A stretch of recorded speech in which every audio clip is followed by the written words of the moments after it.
आप देख रहे हैं प्रेस कॉन्फ्रेंस दिबांग के साथ। इस प्रेस कॉन्फ्रेंस में मेहमान से पूछा जाएगा हर जरूरी सवाल।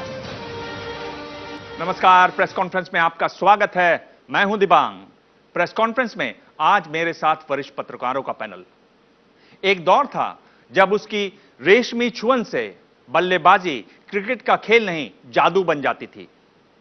फिर वो दौर आया जब उस पर इस जादू को जुए और बेईमानी में बदलने का आरोप लगा। लेकिन अब वो सब पीछे छूट चुका है।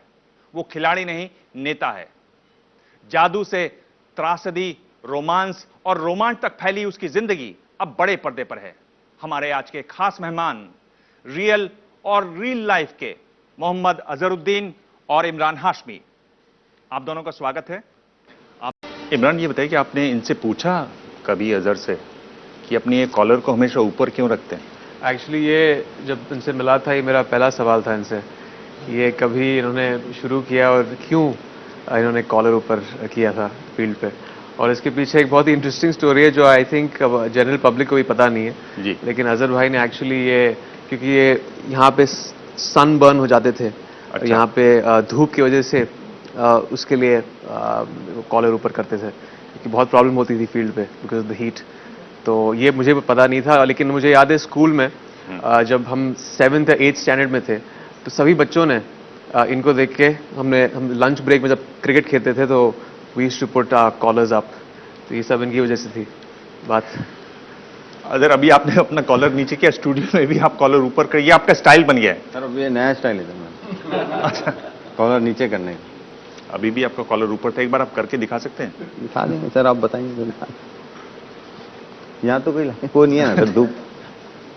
आप क्यों तैयार हुए इस फिल्म के लिए? आप क्या चाहते थे? मैं एक्चुअली ये चाहता था कि जो प्रॉब्लम जो हुई थी वहाँ पे उसमें 2000 में, उसके बाद में जो मैंने उसको कैसे तरीके से अपने आप को संभाला और कैसे आदमी जब एकदम ऊपर होता है उसके बाद में थोड़ा सा डाउन हो जाता है तो उसका मेंटल मेकअप कैसा होता है और उसको कैसे आगे बढ़ना, तो मैं समझता हूँ ये बहुत इंपॉर्टेंट था। हर आदमी को होना चाहिए। कभी ऐसा किसी के साथ ना ऐसा होना नहीं चाहिए, बट लेकिन अगर हुआ तो। और आपको ये भी ख्याल आया कि बहुत सारे लोग उसमें ये समझेंगे कि ये अधूरी कहानी है, इसमें पूरी सच नहीं है, ऐसे मानने में भी बहुत सारे लोग रहेंगे। तो है, ठीक है। देखिए, क्रिटिसिज्म होगा तो ये तो पहले से ही आ रहा है क्रिटिसिज्म, क्योंकि हर आदमी अपना इख्तियार है। डेमोक्रेटिक कंट्री है, अब अपने अपने ख्यालात बिल्कुल जाहिर करना चाहिए, क्योंकि पॉलिटिक्स में भी यही सिखाया जाता है। जी, आप सीख गए हैं काफी पॉलिटिक्स। सीखना ही पड़ता है मतलब। क्या ये डिबेट हुई कि कहीं ये फिल्म अजहरुद्दीन के लिए प्रमोशनल फिल्म तो नहीं है? जब हम ये स्क्रिप्ट लिख रहे थे तो हमें पता था इस बात का, हम we were all agreeable with this कि किसी भी ऐसे हाई प्रोफाइल केस में लोग कहेंगे यार ये तो एक वाइट वॉशिंग एक्सरसाइज है। जो अजहर भाई आपके साथ हैं तो पॉजिटिवली दिखाना है। इनके कुछ फैंस इनके अगेंस्ट चले गए थे जब मैच फिक्सिंग का जब इल्ज़ाम आया था, तो वो उन्होंने खुद एक कंक्लूजन बैठा लिया था कि you know he is guilty. But thankfully court का वर्डिक्ट एक पॉजिटिव वर्डिक्ट था। He was acquitted by the court, जो हमारे लिए बहुत फ़ायदेमंद था जब हम स्क्रिप्ट लिख रहे थे। यहाँ जो आपके दो दोस्त थे वो आपके साथ रहे, जो आपके साथ खेलते थे, या सब ने आपको बारी बारी से छोड़ा जब हल्ला हुआ? नहीं, देखिए, मेरे जो दोस्त थे वो तो बिल्कुल मेरे दोस्त, मेरे साथी थे, मुझे कोई प्रॉब्लम नहीं था। और जो छोड़ गए उससे भी मुझे कोई प्रॉब्लम नहीं है, क्योंकि देखिए ये उनका नजरिया था। अगर वो चाहे तो मुझे सपोर्ट करते, नहीं चाहे तो नहीं कर सकते। मैं कभी किसी का अगर गल्ला पकड़ के बोलता नहीं मैं मुझे सपोर्ट करो, तुम मेरे साथ खेले हो या तुम मेरे टीममेट हो, ऐसा तो मैं कभी करा नहीं और मैं कभी करूंगा भी नहीं, क्योंकि ये उनका अख्तियार है। वो जो वो करें वो करें। बट लेकिन मेरा फैमिली का सपोर्ट था, संगीता का तो 100% सपोर्ट ही था मेरा हर बार। और जो बाहर के जो लोग थे जो सपोर्ट किए, मैंने तो कपिल बाजी ने मुझे बहुत सपोर्ट किया। और हर बार कभी भी जहाँ पे भी उनसे ये पूछा जाता तो उन्होंने मेरे फेवर में और कभी भी सपोर्टिव बात करते थे। फिर राज सिंह डोंगरपुर साहब तो बहुत महान आदमी थे, उन्होंने भी मुझे बहुत ज़बरदस्त तरीके से सपोर्ट किया। बट मुझे जो सरप्राइजिंग था जो सपोर्ट मिला वो कमल मुरारका साहब से भी मिला था सपोर्ट। तो मैं समझता हूँ ये 3 लोग, मैं इनका सपोर्ट उस टाइम में मैं कभी भी नहीं भूल सकता, मैं कभी ताहयात तक नहीं भूल सकता। कौन सा ऐसा था जिसने सपोर्ट नहीं किया तो आपको सरप्राइज हुआ? नहीं, मुझे कोई सरप्राइज नहीं। मैंने आपको कहा ना कि मैं कोई सरप्राइजिंग, मुझे कभी ऐसी कोई चीज़ सरप्राइजिंग लगी नहीं। देखिए, हर एक, जैसा कि मैंने कहा कि वो लोग ने, मैंने कभी किसी को कहा नहीं था कि आप मुझे सपोर्ट करो, बट लेकिन उनका एक सपोर्ट मेरी तरफ आया तो मुझे बहुत अच्छा लगा, बट लेकिन जिसका नहीं आया वो उससे मुझे कोई कंप्लेंट नहीं है ना। मैं कभी कभी मैं आपने जिस दिन जो कंट्रोवर्सी भी आपने देखा, मैंने कभी किसी को ब्लेम नहीं किया, क्योंकि मेरा प्रॉब्लम था, मैं सॉल्व करना था। और मैंने जब कोर्ट केस जीते मुझे बहुत अच्छा लगा और बहुत खुशी हुई कि मैंने मेहनत की। और ठीक है काफ़ी टाइम लग गया, बट जो भी डेस्टिनी भी एक होती ना, आपको पता है। कौन सा ऐसा प्लेयर था जिसने जब आपको सपोर्ट नहीं किया था आपको लगा कि इसका तो सपोर्ट मिलना चाहिए था? तो उस टाइम उसके प्लेयर का नाम लेना मैंने समझता हूँ कि सही है, क्योंकि अच्छा नहीं लगा, क्योंकि सब मेरे साथ खेले जो प्लेयर्स हैं और मैं उनकी बहुत इज्जत करता हूँ। और जो भी प्लेयर्स मेरे साथ खेले उन्होंने मैं अच्छे कैप्टन बनने में उनका बहुत हाथ है, तो मैं कभी भी ऐसा किसी के बारे में मैं गलत नहीं बात करूँ। पर मैं आपको एक नाम दे रहा हूँ।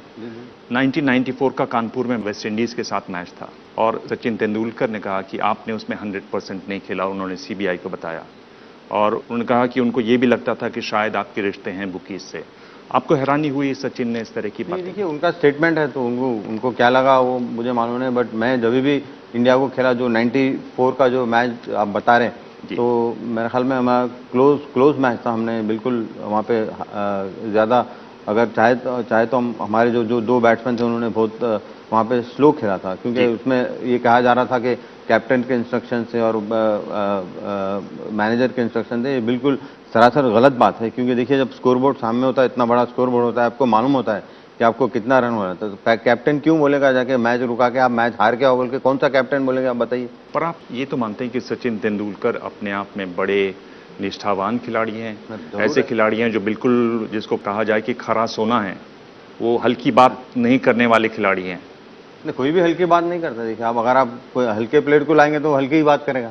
सचिन तेंदुलकर हल्के प्लेयर नहीं है, तो उनकी जो बात है उन्होंने जो सोचा वो उन्होंने सोचा, बट लेकिन ऐसा जो था वो गलत बात है। जो आपने उनके बारे में जो पूछ रहा है, तो वो बड़े महान खिलाड़ी है, मैं उनकी बहुत इज्जत करता हूँ। उन्होंने हम लोग जब खेले बहुत खेले, मैं अंडर 9 साल कैप्टनसी में खेले और उनका जो परफॉर्मेंस है मेरे कैप्टन अच्छे बनने में उनका बहुत अच्छा परफॉर्मेंस। मैं कभी भी ये नहीं कहूँगा कि किसी के अगेंस्ट में नहीं बोलूँगा, क्योंकि वो अच्छे महान खिलाड़ी, बट उनका जो कहना था वहाँ पे वो अलग कहना था। मैंने जो आपने कहा उसको मैंने बताया। सीबीआई ने जब आपसे पूछताछ की, आपके लिए सबसे मुश्किल मौका कब था? नहीं तो मुश्किल तो कुछ नहीं था, उनके जो सवाल थे मैंने उनको सवाल दे दिया था, उससे मुश्किल कुछ नहीं था। तो जब सवाल होता है तो सवाल का उसका जवाब देना ही पड़ता है, ऐसा कोई मुश्किल तो नहीं था। अप्रैल 2005 में आउटलुक में एक रिपोर्ट छपी जिसमें आपने कहा कि जब आपसे पूछा गया कि आपको 1.25 करोड़ रुपए दिए गए मैच को फिक्स करने के लिए, और अबू सलेम ने आपसे बात की और आपने कहा कि नहीं ऐसा कुछ नहीं हुआ। उन्होंने कहा कि क्या अबू सलेम ने मैच फिक्सिंग की बात की? आपने कहा नहीं ऐसा कुछ नहीं हुआ। उसके बाद सीबीआई ने अबू सलेम और आपकी बातचीत का टेप चलाया और आपने लिखा कि ये आपके लिए बड़ा एम्बैरेसिंग मोमेंट था कि उनके पास ऐसा टेप था। अब ये जो सब होता अगर कोर्ट में आता था, कोर्ट में तो आई नहीं, कोई ऐसी चीजें होंगी होती थी, मुझे तो इसका कोई जानकारी नहीं। और ये जो बात है ये आपने कागज में अपने हाथ से लिखकर फैक्स किया? ये तो मुझे वो नहीं है, क्योंकि मैंने ये तो चीजें 2000 के बारे में मुझे मालूम है। इससे पहले भी इसके बारे में बात होती थी, तो मैंने कोर्ट में भी इसमें पूरी हुई थी, हर चीज़ हमने इसको बराबर तरीके से कहा है, तो और कोर्ट ने हमने जीता। उसके बारे में अभी मैं कुछ बोलना, मैंने समझता हूँ कि कोर्ट केस होने के बाद बोलना उचित है, सही है। पर क्या सीबीआई में इस तरह की पूछताछ हुई थी? नहीं, सीबीआई में तो 1000 क्वेश्चन होता है, मुझे याद नहीं, 215 साल पहले की बात है, उतना मुझे याद नहीं। पर अजहर ये तो बहुत महत्वपूर्ण बात है ना कि सीबीआई का कोई अधिकारी आपसे ये कहे कि अबू सलेम से आपसे बातचीत हुई और वो टेप चला दे। कोई भी आदमी कोई भी चीज कुछ भी कह सकता है, तो मैं उसका हर हर्फ तो कुछ करेंगे ना, तो वो नहीं कर सकता ना। मैच फिक्सिंग का इंसिडेंट है वो काफ़ी 15 साल से ज़्यादा हो गया है, क्रिकेट बदल गया है और क्रिकेट के ऑडियंस भी बदल चुके हैं। तो जब आप ये फिल्म निकले, हाँ कहे आपने, इस आपको कहीं नहीं लगा कि ये अच्छी अपॉर्चुनिटी है कि एक इमेज चेंज होगा? स्पेशली मूवीज़ घर घर पे दिखी जाती है। देखिए मैंने कभी उस तरीके से कभी सोचा नहीं, मैं ऐसे टाइप का आदमी नहीं हूँ कि मैं अपने आप को अगर प्रमोट करता तो मैं कहीं दूसरी जगह रहता था। मेरा कोई इमेज मेकओवर या चेंज ओवर नहीं हुआ। अभी भी मैं एयरपोर्ट पे आता हूँ, अभी लोग कहते हैं अजहर साहब आप फिर कब खेलेंगे, तो ये मुझे बहुत अच्छा लगता है, क्योंकि मुझे पता है कि मैं कभी खेल नहीं सकूंगा। एक फेज था जब अजहर अपने ही होम टाउन में, अपने ही सिटी में बहुत अनपॉपुलर हो गए थे, उनको बहुत बुरी तरीके से क्रिटिसाइज किया गया था। आपने उसको फिल्म में अपने कैरेक्टर में कैसे इंक्लूड किया है? जब आपने अपनी टीम के लिए इतने साल तक आप खेले हो, 15-16 साल तक आपने खेला है और कहीं when you are on the top of your game और फिर 2000 में ऐसा एलिगेशन आता है तो बहुत सारी चीज़ें ओवरनाइट आपसे छिन जाती हैं। और अजहर भाई के साथ एक बहुत ही वो टेस्टिंग फेज था। इस चीज़ को ढालने के लिए कैरेक्टर में मैंने अपनी ज़िंदगी में खुद बहुत सारे हर्डल्स देखे हैं, बहुत सारा स्ट्रगल देखा है, तो मैं एक इंटरनलाइज करता हूँ इन सब चीज़ों को। बहुत पेनफुल था क्योंकि जब आप ये सब चीज़ें पोर्ट्रे कर रहे हैं सिनेमा पे स्क्रीन पर, तो आप ऑब्वियसली पता नहीं है किन किन चीज़ों से गुजरे हैं, लेकिन प्रेजेंट डे में जब वो इस चीज़ से गुजर रहे हैं, जब इनर स्ट्रेंथ की बात कर रहे हैं हम, तो बहुत सारे इमोशनल सीन्स हैं। और फील्ड पे आने से पहले क्या सोचते थे, क्या करते थे, he shoe always put his right foot ahead on the field when he used to come to bat, और वो दुआ पढ़ते थे। तो ये छोटी छोटी चीज़ें अगर आपने फिल्म में देखी भी नहीं होंगी, आप देख नहीं सकते हो, लेकिन ये हमने इनकॉर्पोरेट किया है internal in my memory to understand कि अजहर भाई ऐसी चीज़ें सोचते थे फिल्म में। अदर कौन सी ऐसी चीज़ है बैटिंग के बारे में जो आपने इनको बताई कि भाई ये ज़रूर करना? नहीं, इमरान भाई को मैंने पूरा ही बता दिया, हर चीज़ बता दिया, मेरा जितना बैटिंग थी मेरी पूरी बता दिया। पहले 2-3 दिन तो मैं अंडर आर्म बॉलिंग थ्रो कर रहा था, क्योंकि कनेक्ट करने में मुश्किल होती थी इमरान भाई को। तो बिल्कुल 2-3 दिन के बाद उनका अच्छा कनेक्शन होने के बाद हमने थोड़ा सा थ्रो डाउन करने लगा, तो उसके बाद में ही मैंने दूसरी और चीज़ें बताई। जितना भी मैंने सिखाया उन्हें बहुत अच्छी तरीके से सीखा। जी, उसके अलावा आपने इनसे क्या क्या सीखा? बहुत सारी बातें हुई अजहर भाई के साथ। पहले तो ये मेन चीज़ थी क्रिकेट सीखना। अजहर भाई की ज़िंदगी में बहुत सारी चीज़ें हैं, उतार चढ़ाव हैं, रिलेशनशिप्स, और फाइनली जो क्रिकेट का था वो मेन चीज़ मुझे सीखना था। हमने 3 महीने तक हमने ट्रेनिंग की, 3-4 महीने तक, और आई थिंक 30 साल की एक्सपीरियंस को उन 3 महीने में सीखना बहुत बहुत मुश्किल था। वो मेन हर्डल था मेरे लिए। आपने कहा कि उतार चढ़ाव थे, ये जो उतार में कितने नीचे तक आप उतरे और कितने नीचे तक इन्होंने आपकी उसमें मदद की, कहां तक गई बात? बातें तो बहुत हुई थी, वो नहीं चाहते थे कि बात फिर से हम दोहराएं फिल्म के जरिए, लेकिन जब इन्होंने हाँ कर दिया तो मैंने इनके साथ बहुत वक्त बिताया और मैंने इनके लिए कुछ 100 क्वेश्चंस फॉर्मुलेट किए थे, पर्सनल सवाल थे। और जब उनका जो मैच फिक्सिंग का प्रॉब्लम हुआ था, 12 साल तक इन पे क्या गुजरी थी, उसके बारे में बहुत सारे सवाल पूछे मैंने। ये सवाल आपका पीछा नहीं छोड़ रहे हैं? सर वो 100 सवाल इतने टफ सवाल थे। मैं बाद इमरान भाई को बोला, इमरान भाई 100 बनाने दीजिए, उतना आसान हो जाएगा मेरे को। अब इतने सवाल करते जा रहे हैं, अब 100 सवाल तो मुश्किल थे, बट मैंने जितना मुझे याद था जो भी चीज़ें तो मैंने उनको बताई। आप 16 साल के अब हो जाते हैं जी, जादू हो जाता है, और अब 16 साल के अगर हो जाते हैं और आपको ये जिंदगी, क्रिकेटर की जिंदगी दोबारा जीने का चांस मिलता है, तो आप कैसे जियोगी? जैसे पहले जिए थी वैसे? जो प्रॉब्लम्स हुए तो उसको बिल्कुल मैं नहीं चाहूँगा कि ऐसे प्रॉब्लम होंगे, बट लेकिन ये कहूँगा कि मैंने शायद 1-2,000 रन, 1,500-2,000 रन कम किए, तो उसको बढ़ाना चाहूँगा। आपने बोला कि फिल्म आपके लाइफ के इवेंट्स के बारे में है। So I read somewhere that in during one of your matches आपके जो ड्रेसिंग रूम थे वहाँ पे दाऊद इब्राहिम आए थे सब प्लेयर्स को मिलने, और कपिल देव ने उनको जाने को बोला था। मैंने भी आपने जैसा बोल रहा है प्रेस में पढ़ा था, मैंने भी वही पढ़ा। मुझे इसकी कोई जानकारी नहीं है, तो मैं इसके बारे में मैं कुछ बता नहीं सकता। क्या आपने सीबीआई को कहा कि आपने 10 लाख रुपए लिए थे? नहीं, मैंने 10 लाख रुपए लेके क्या करूँगा? क्योंकि देखिए मैच बताए जा रहे हैं, श्रीलंका और इंडिया का मैच हुआ 97 में, इंडिया और साउथ अफ्रीका का मैच हुआ राजकोट में 96 में, टाइटन कप में, इंडिया और पाकिस्तान का मैच हुआ 1999 में जयपुर में। सर इसके बारे में मैंने आपको ऑलरेडी, ये बहुत पुराने 10-15 साल पहले हो गई, ये केस बंद हो चुका है और आगे अभी केस मैं जीत भी चुका हूँ, आ चुका है। उसके बारे में फिर विनती करना मैंने समझता हूँ कि बिल्कुल इस प्लेटफॉर्म पे सही है। अब अगर फिल्म के बारे में अगर कोई क्वेश्चन है मैं ज़रूर बताऊँगा, बिल्कुल मैं खुल के बताऊँगा। आप बार बार केस की बात कर रहे हैं, जो केस में जो मटेरियल एविडेंस आना था, क्या वो सब आया वहां पर, सब मौजूद था? तो कोर्ट ऐसे ही आपको दे देगा क्या, बताइए? कोर्ट तो ऐसे नहीं दे देगा ना सर, और डबल बेंच का डिसीजन है सर, एक जज का डिसीजन नहीं है, डबल बेंच डिसीजन है। आप देख लीजिए, आप केस पढ़ लीजिए, आपको तो पूरा आपका वो केस तो वेबसाइट पर भी होगा, आप देख लीजिए। आपने खुद कबूल किया है कि 3 मैचेस में आपने मैच फिक्सिंग किया है, और आपका संबंध मुकेश गुप्ता जो सबसे बड़ा इंटरनेशनल बुकी है उसके बारे में सब लोग जानते हैं। तो मेरा सवाल ये है कि आप क्यों क्रिकेट और अपने देश के खिलाफ इतने बड़ी गद्दारी करने की क्या जरूरत थी, क्या मजबूरी नहीं आती? क्या ये गलत आपने कह रहा कि अगर आप मेरे रिकॉर्ड्स अगर देख लेंगे, आप जितना भी अगर मेरा अगर देखेंगे तो मैं अगर ऐसी काम अगर कोई करता तो मैं इतना सक्सेसफुल कैप्टन नहीं होता। और जो कोर्ट में जो केस हुआ है वो तो आपने तो पूरा 1 साल में केस खत्म नहीं हुआ है, 12 साल केस चला, तो हियरिंग के ऊपर ही। तो ये बिल्कुल आपके जो कहना है मैं नहीं कर सकता, क्योंकि जब भी मैंने खेला हूँ क्रिकेट, जब भी मैंने खेला हूँ, अब मैं बिल्कुल अपनी लगन से और मेरी मेहनत से खेला हूँ और मैंने हर बार हिंदुस्तान का नाम आगे रख के खेला। वो तो ठीक है, लेकिन जो भी इंक्वायरी बीसीसीआई ने सर जो आप भी, कहा- मैं आपके बारे में भी कुछ भी बोल दूंगा तो हो जाएगा क्या सर? नहीं वो होगा। नहीं, क्योंकि बीसीसी ने बहुत डीप इन्वेस्टिगेशन के बाद, बहुत गहरी प्रोबिंग के बाद उसने आपके ऊपर बैन लगाया, लाइव बैन लगाया। हाँ तो सर, तो लाइव बैन तो इसलिए तो मैंने कॉन्टेस्ट किया ना सर, लाइव बैन तो कॉन्टेस्ट करने के बाद ही उसका रिजल्ट आया ना सर। मैंने तो ऐसे ही, मैंने तो किसी को कहा नहीं कि मेरे को बरी कर दो या कुछ कर दो, मैंने तो कोर्ट में लड़ा। आपको चाहे आप कोर्ट का, बाद लोग मानते हैं कोर्ट का, नहीं मानते, ये तो उनका इख्तियार है, बट आप कोर्ट का जो डिसीजन है उसको तो रेस्पेक्ट करना पड़ेगा। माने नहीं माने वो अलग बात है। लेकिन आप कुरान के ऊपर हाथ रख के आप नहीं, कहेंगे ये कि सब आपने देखिए, कभी ये मैच बातें, फिक्सिंग नहीं किया आपने। ये गलत बातें हैं, ऐसी बातें नहीं करना चाहिए। आप रिलीजन को बीच में मत लाइए, बिकॉज गलत बात है, ऐसी वो बातें नहीं, मत सबसे करिए। अल्टीमेट वही है, इसके नहीं, लिए मैं पूछ रहा हूं वैसी कि बातें नहीं कुरान के कर ऊपर सकते। हाथ लगा नहीं, के आप कहेंगे कि इसका सवाल मेरे का प्लीज, ये नॉट है कोई टेररिस्ट एक्टिविटी हो रही या कोई किसी का वो कर दे रहे हैं, हम वो कर दे रहे हैं, गलत बात है, ऐसी बात नहीं है। जी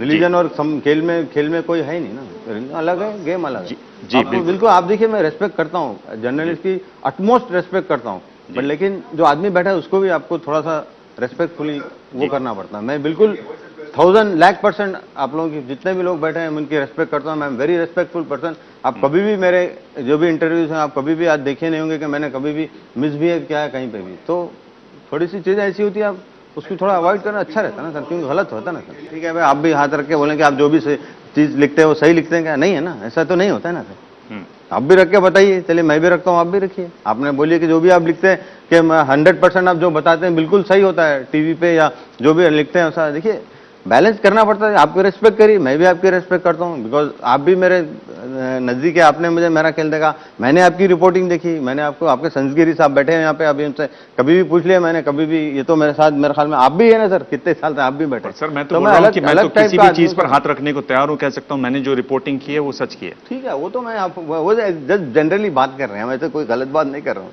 पर ये मैं देख रहा हूं कि कुछ सवाल हैं जो आपको अभी भी थोड़ा तंग करते हैं। नहीं, मुझे कोई तंग नहीं करता है, मैंने आपको अच्छी तरह से बता रहा हूँ, मैं आपको जवाब दे रहा हूँ, मुझे क्या तंग करना है बताइए। अगर तंग करते तो मैं यहाँ पे बैठता ही नहीं था, क्यों आपके सामने बैठूं बताइए। अगर हम आपके करियर की बात करें तो जब आपने शुरुआत की फिल्मों में लुक्स फिजिक के हिसाब से आप और स्टार से काफ़ी अलग थे। शुरुआत में आपकी फिल्में भी बहुत सक्सेसफुल होती थी, बट मीडिया या प्रेस अटेंशन आप पर ज़्यादा नहीं होता था। एट सम पॉइंट सबको पता चल गया कि एक्चुअली आप मास के हिसाब से बहुत बड़े स्टार हैं, बट आपके हिसाब से इस सक्सेस के पीछे क्या राज है? आई थिंक कोई एक चीज़ नहीं है, और मुझे इस राज के बारे में ज़्यादा पता भी नहीं है। बस मैं जो फिल्में मुझे मिलती थी मैं उसमें ऑनेस्टली काम करता था। एक ये जो इमेज से मैं शुरू हुआ था, उस वक्त 2003 में जब ऐसी फिल्म रिलीज़ हुई थी, मर्डर जैसी फिल्म, जो ओवरनाइट हम सब पूरी टीम को एक तरह से हम सब लोगों को पॉपुलर कर दिया था, मलिका को, मुझे।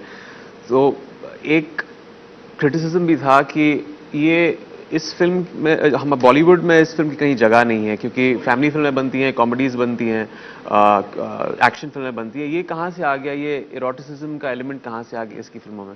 तो आई थिंक वो कहीं जो मासेस ने मुझे पसंद करना शुरू किया, और एक बहुत सारे क्रिटिक्स भी थे उन फिल्मों को लेकर।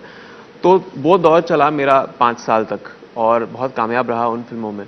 लेकिन फिर मुझे लगा कि मुझे कहीं एक बदलाव लेके आना है, एक दूसरे ऑडियंस को कैप्चर करना है जो शायद इन फिल्मों को नहीं देखती है और वो बहुत क्रिटिसाइज करती है। तो मैंने कहीं चेंज किया डिलिबरेटली। शंघाई हो, once upon a time Mumbai हो, डर्टी पिक्चर हो, और ये कोई ग्रैंड स्ट्रैटेजी नहीं थी।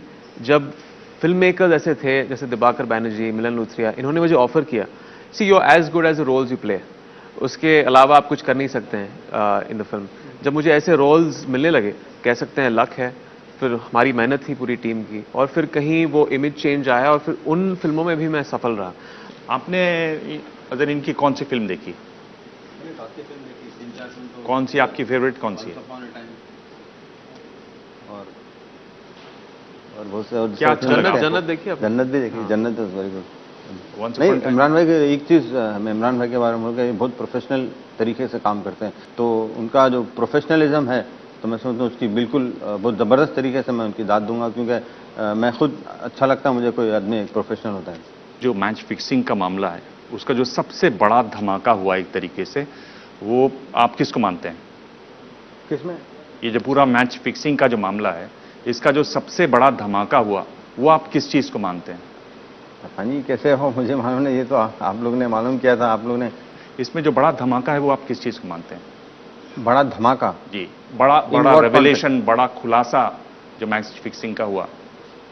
मुझे नहीं मालूम, आपको तो उस टाइम पे बिल्कुल हर एक जना एक ही चीज़ के बारे में बात कर रहा था और रीच कर रहा था। उसके बहुत से लोग मुझे कहा कि आप क्या सुनते हैं क्या नहीं सुनते, बट अगर मैं उस टाइम पे मैं कुछ भी बोलता तो मेरे सुनने के लिए लोग तैयार नहीं थे, क्योंकि वो एक ही तरह से जो चल रहा था, हाँ ऐसा हुआ, तो उसी वजह से मैंने उसमें ज़्यादा कुछ नहीं, मैंने तो वो चीज़ अभी 15 साल पुरानी हो गई, मैं एकदम मैं अभी आगे की सोच रहा हूँ, क्योंकि मैं अभी जो हो इस चीज़ को बिल्कुल मैं उसको वो दोहराना नहीं चाहूँगा। जो भी हुआ था वो आप जैसे भी कहे, बैड ड्रीम थी या क्या थे, जो भी कहें वो उसमें आप कौन से भी एक्सप्लेटिव डाल लें, बट लेकिन मैं आगे देखना चाह रहा हूँ, मैं आगे कुछ करना चाह रहा हूँ, क्योंकि वो मेरे लिए पीछे हो गए बिल्कुल।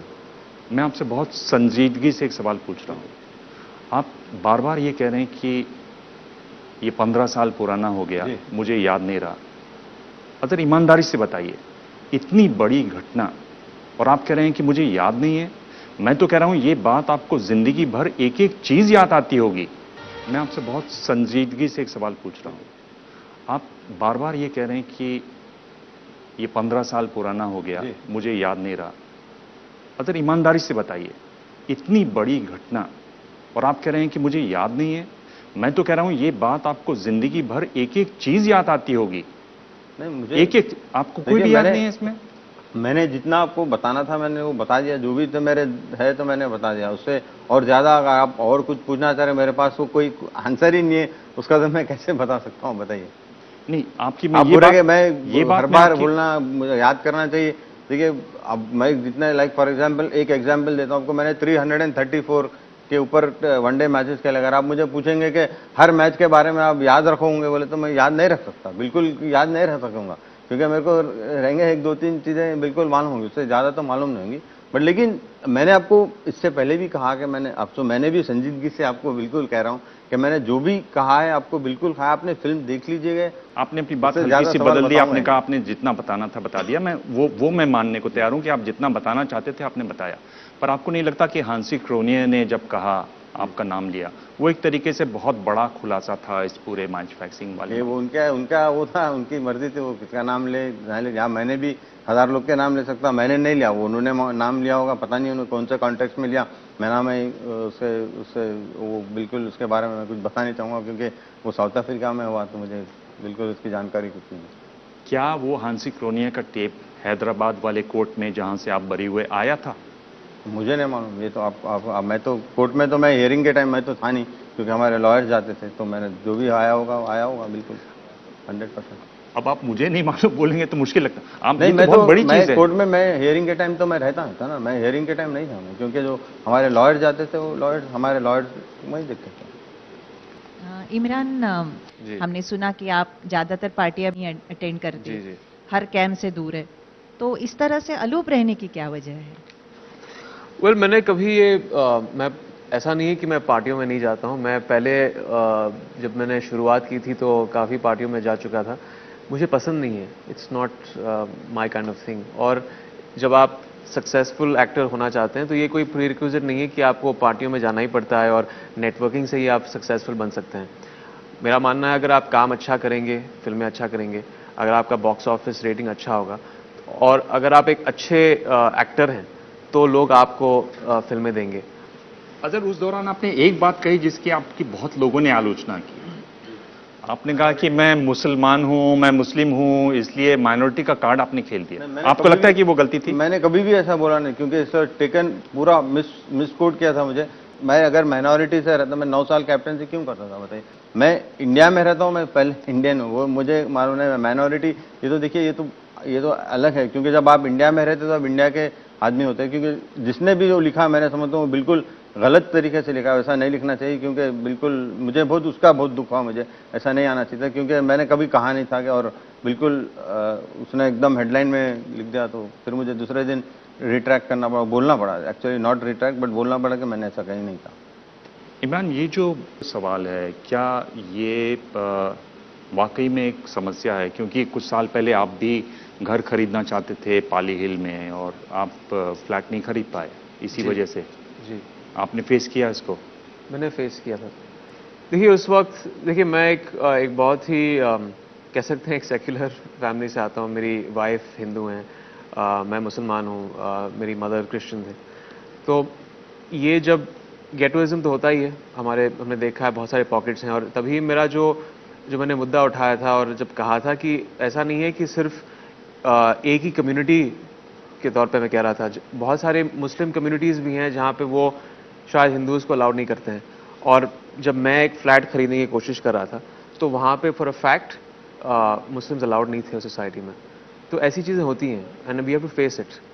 तो ये सभी लोग सहमत हैं, मगर मैं आपसे पूछूं तो ऐसा होता है? ऑफ कोर्स होता है ऐसा, राइट? आपने भी देखा होगा, आपने भी सुना होगा एज ए जर्नलिस्ट, बहुत सारे लोग कहते हैं कि एक ही कम्युनिटी के लोग एक जगह रहते हैं और दूसरी कम्युनिटी को वहां पे अलाउ नहीं करते हैं। जी बिल्कुल। एंड मुझे वो बात समझ में नहीं आई, so I said it very openly at that point of time.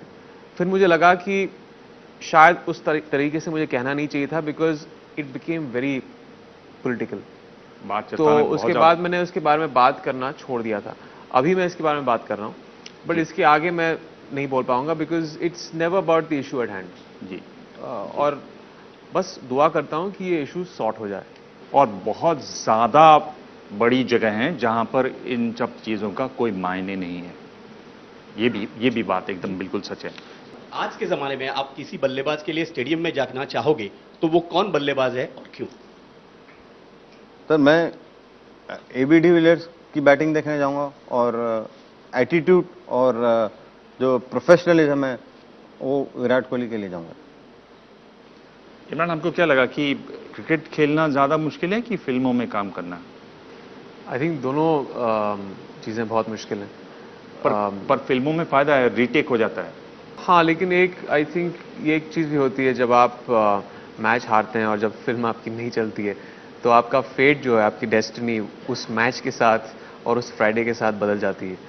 तो दोनों तरफ हर्डल्स हैं, कह सकते हैं ऑब्स्टिकल्स होती हैं। हाँ, लेकिन उन्हें रीटेक का वो हमें फ़ायदा मिल जाता है फिल्मों में, ये कह सकते हैं। अब इंटरनेशनल क्रिकेट से दूर होने के बाद टीम इंडिया का परफॉर्मेंस जो है, खास करके विदेशी जमीन पे, उसमें सुधार आया है। आप कैसे देखते हो उसमें?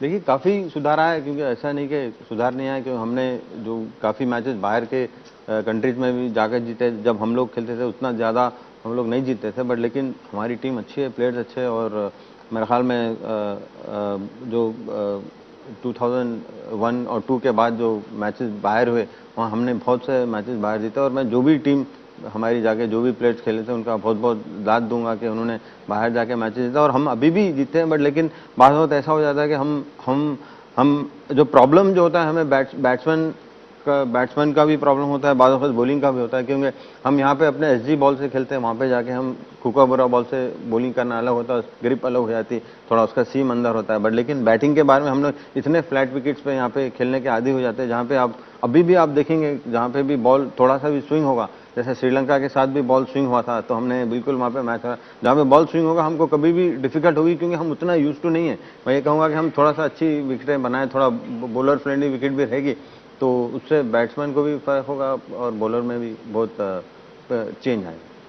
जब आप संगीता बिजलानी, नौरीन से संगीता बिजलानी की तरफ हुए, तो उस समय नौरीन ने कुछ बात की होगी और आज कुछ बात हो रही है, तो क्या नौरीन की वो बात आप उस समय समझ पाए कि आज समझ रहे हैं?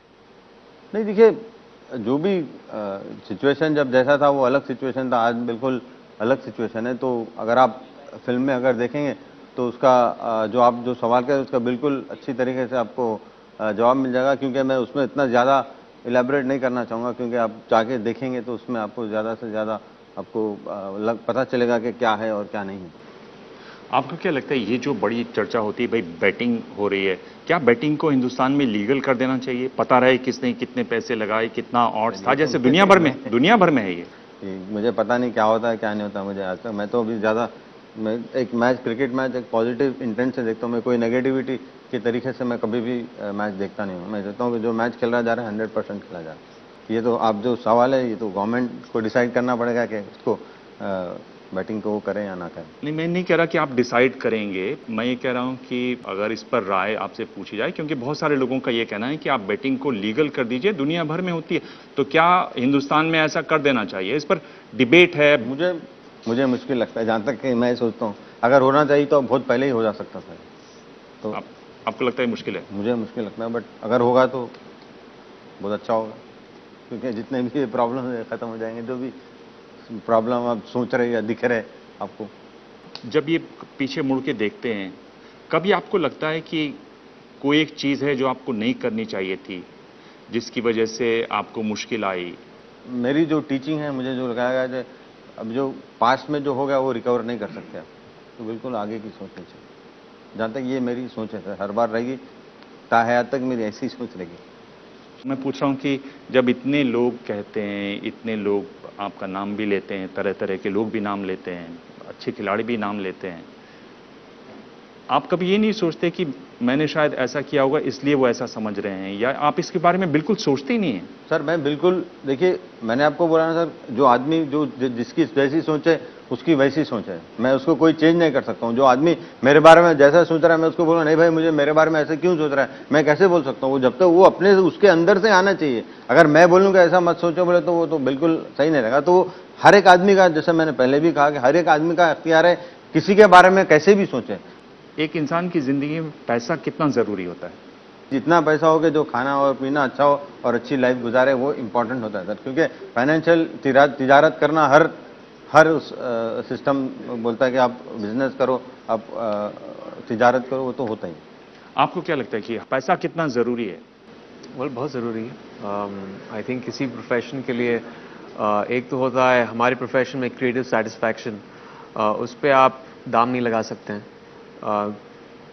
लेकिन हम फ्री के लिए काम नहीं करते हैं, इवेंचुअली पैसों के लिए करते हैं। लेकिन एक पैसों की ग्रीड भी होती है, जो वन टाइम ग्रीड होती है, फिर उसके बाद आपका पूरा करियर ख़त्म हो सकता है उसकी वजह से। मैं उस चीज़ में विश्वास नहीं रखता हूँ। लेकिन हाँ, पैसे एक बहुत ही इम्पॉर्टेंट एक प्रैक्टिकल चीज़ होती है। आप क्या चाहते हैं कि अजहरुद्दीन को लोग याद रखें, तो किस तरीके से याद रखें? मैं तो चाहूँगा कि मेरे क्रिकेट के वजह से मेरे और एक अच्छे इंसान की तरह से मुझे याद रखें, क्योंकि मैं कभी भी बोलना नहीं चाहूँगा, मैं कभी भी किसी का भी जब भी प्रॉब्लम मैंने हर बार सामने आके मदद किया, तो उस तरीके से ऑन ह्यूमैनिटेरियन ग्राउंड से मुझे अगर उन लोग पसंद करना चाहेंगे वो करेंगे तो मुझे बहुत अच्छा लगेगा। पर आपको क्या लगता है कि लोग आपको कैसे याद रखेंगे? सर ये तो अल्लाह की मर्जी है, लोग के हाथ में, मेरे हाथ में थोड़ी है। मैं तो कुछ बता नहीं सकता, वो लोग जैसे याद रखें, जिसको जैसा मेरे बारे में याद रखना चाहे वो वैसा याद रख सकते थे, बट नाम तो मेरा ही आएगा नहीं।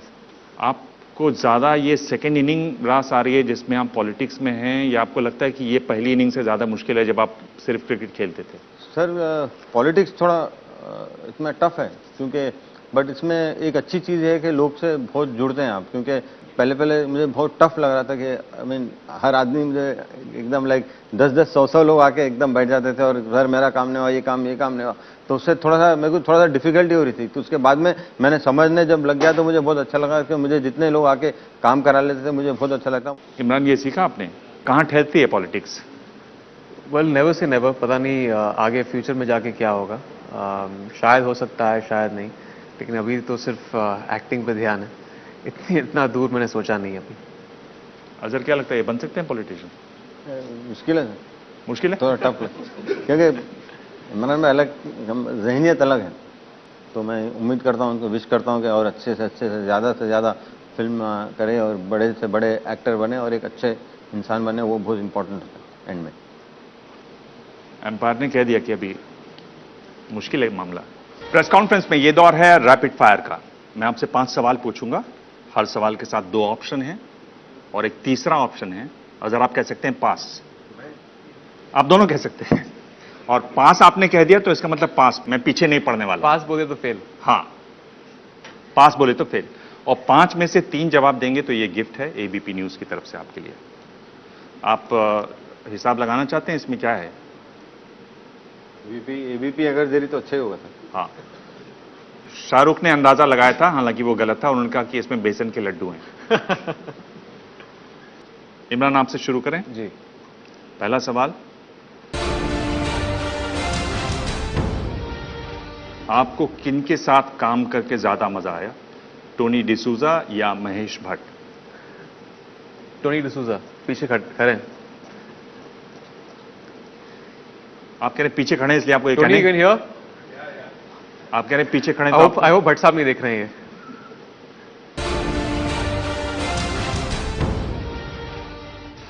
अगर अगली जिंदगी में आपको मौका मिले कि तय करने का आप क्या बन सकते हैं, तो आप क्रिकेटर बनना चाहेंगे कि एक्टर? क्रिकेटर। अभी अगले मैं क्रिकेटर कुछ और एक्सपीरियंस करूं, दूसरा एक्सपीरियंस करूं। जो कुछ थोड़ा किया है इस फिल्म में मजा आया मुझे। चलिए, 2 सवाल और 2 जवाब आपने दे दिए, तीसरा जवाब आप देते हैं तो ये गिफ्ट आपके लिए हो जाएगा।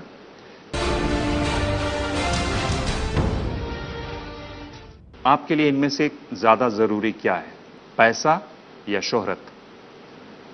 पैसा। तो ये गिफ्ट तो आपका हो गया है।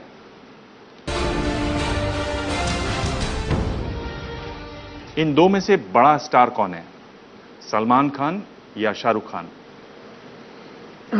अजहर मुस्कुरा रहे हैं। एक्चुअली इसका एक डायरेक्टली मैं इसका जवाब नहीं दे सकता हूं, क्योंकि आई थिंक उनकी ऑडियंसेस अलग हैं। सलमान एक बहुत ही बहुत बड़े मास स्टार हैं। शाहरुख बहुत स्ट्रांग है ओवरसीज, तो इसका एक क्लियर जवाब नहीं दे सकता हूं। खुद अपनी जगह पर स्ट्रांग है। एक मानो में अगर देखा जाए, देखिए डिप्लोमैटिक नहीं है, इसका एक स्टेटिस्टिकली देख लें तो एक्चुअली ठीक है, मतलब लेकिन अगर आप लास्ट फ्राइडे से अगर आप इस चीज़ को स्टेटिस्टिकली देखें तो सलमान और बड़ा है, क्योंकि हमारी डेस्टिनी हर फ्राइडे को बदलती है। तो एट द मोमेंट सलमान, लेकिन क्या पता अगले फ्राइडे को क्या हो जाए। तो इसको क्या माने, पास माने? मेरे हिसाब से तो पास ही लगता है। चलिए, इनकी बात मान लेते हैं, आपके अंपायर इन्होंने कह दिया कि ये पास है। ये मेरे कंपेटिटर भी हैं अभी इस पर। जी, एक सवाल रह गया इनका। कौन सी फिल्म आपके दिल के ज्यादा करीब है, मर्डर या once upon a time in Mumbai? Murder से आप स्टार बने, इसको बड़ा क्रिटिकल एक्लेम मिला। मैं कहूँगा मर्डर, क्योंकि अगर मैं मर्डर नहीं करता तो मुझे once upon a time Mumbai नहीं मिलती। चलिए, 5 में से 4 जवाब, एक जगह आप फेल हो गए। चलें, आप तैयार हैं?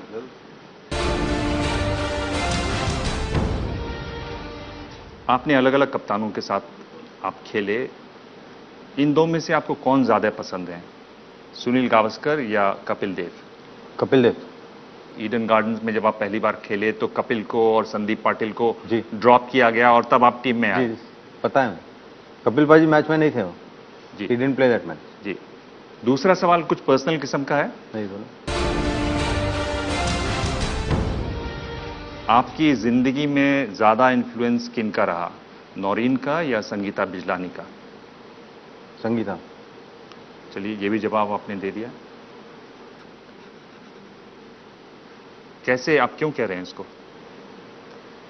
क्योंकि मुझे ऐसा लगता था, ऐसा लगा, और मेंटली बिल्कुल अच्छा ट्यूनिंग।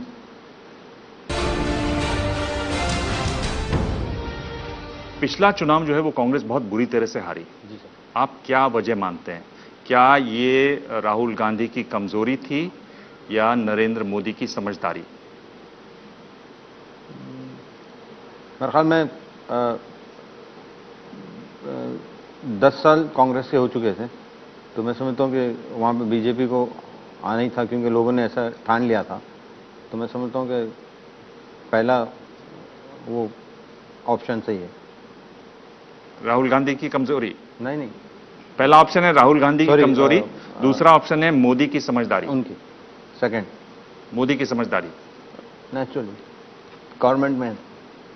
चलिए, मोदी की समझदारी की आप वजह बता रहे हैं। हो सकता है कि अब आपको बीजेपी वाले फोन करके कहें आ जाओ पार्टी में। नहीं, जो सही बात है, सही बात है।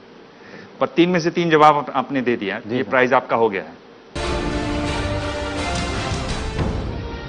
आपको कौन सा खिलाड़ी ज्यादा पसंद है, सचिन तेंदुलकर या विराट कोहली? सचिन तेंदुलकर।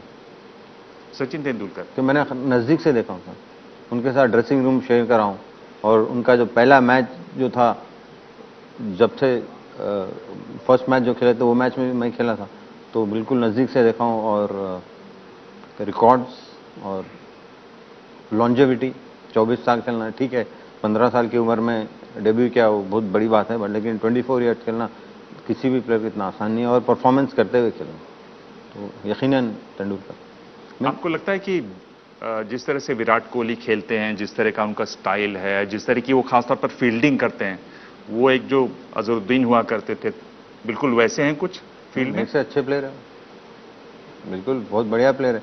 कि जो मैंने आपको कहा कि उनका जो अप्रोच है, उनका एटीट्यूड है, उनका जो प्रोफेशनलिज्म है, तो उनकी बिल्कुल दाद देने चाहिए। हर मैच के बाद 100 करते थे। अब आईपीएल में भी उन्होंने बहुत बढ़िया बैटिंग की, बट लेकिन थोड़ा सा आरसीबी की बॉलिंग वीक होने की वजह से उनको हारना पड़ रहा है, क्योंकि जब भी 2 प्लेयर स्कोर करते हैं वहाँ पे उनको बॉलिंग थोड़ी सी वीक है, बट लेकिन एज ए प्लेयर ज़बरदस्त प्लेयर, इसमें कोई दो राय नहीं।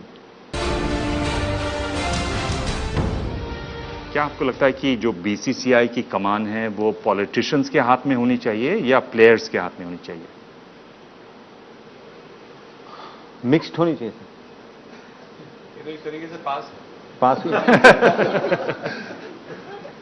पास मिक्स्ड होनी चाहिए, जहां तक समझो। पास बोल रहे तो पास ही है, पास एंड फेल। फेल ही। तो एक सवाल में फेल हो गए आप, मतलब बराबर हो गए आपके 4-4।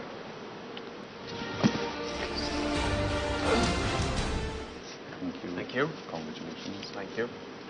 बहुत दिन के बाद मुझे गिफ्ट मिल रहा है। अच्छा चलिए, बहुत इसमें डेफिनेटली बेसन के लड्डू नहीं है, लग तो नहीं रहा है इसमें बेसन के लड्डू नहीं। प्रेस कॉन्फ्रेंस में आज इतना ही, अगले हफ्ते मिलेंगे एक और खास मेहमान से। तब तक ताजा खबरों के लिए देखते रहिए एबीपी न्यूज।